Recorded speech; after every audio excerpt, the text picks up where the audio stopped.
জীবন মানুষ তো অনেক স্বপ্ন দেখে এরকম একটা মঞ্চে খেলার।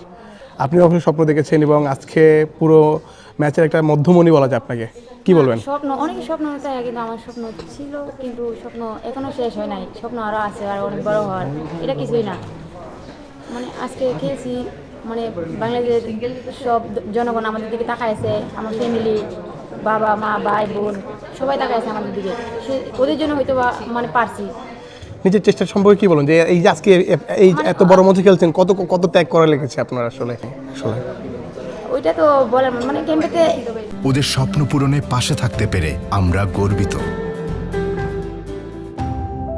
মানে 2019 সালে ডাক পাই, তারপরে মানে এমনিতে একটু মানে পারফরমেন্সের জন্য মানে হঠাৎ বাড়তেছিলাম ক্যাম্পের থেকে।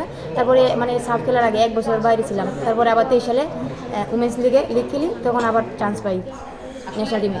তারপরে তো মানে নিজে দৌড়ছি যে না পারবো। এই যে আজকে এত মানে দারুণ প্লেয়ার, মানসিকভাবে কতটা আসলে স্ট্রং ছিলেন?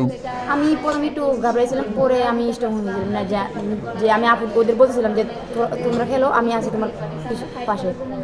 আফিদা বা ঋতুপর্ণারা কেমন সাপোর্ট দেয় আসলে? অনেক সাপোর্ট দেয় আপুরা, আজকে অনেক সাপোর্ট করছে। প্রান্তি আপু, তারপর ঋতু আপু, বড় শাম্পু আপু।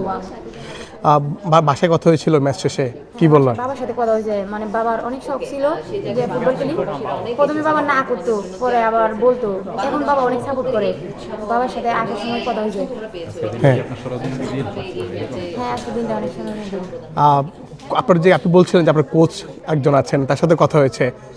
হ্যাঁ, আমার কোচ আছে, মানে ন্যাশনাল টিমে তো আছে মাসুদ আহমেদ উজ্জ্বল স্যার, উনি সাপোর্ট করে। তারপরে আমার নান্দালের কোচ আছে দেরের উজ্জ্বল স্যার, তারপরে মকবুল স্যার আছে। ওনারা আমার মানে ছোটোকাল থেকে বড় করছে, ওনাদের কথা না বললেই না। নেক্সট দুইটা ম্যাচ নেক্সট ম্যাচ দুটা মানে যদি খেলি, তাহলে মানে আজকে যে ভুল করেছি এই ভুলগুলো মানে শুধরানোর চেষ্টা করবো।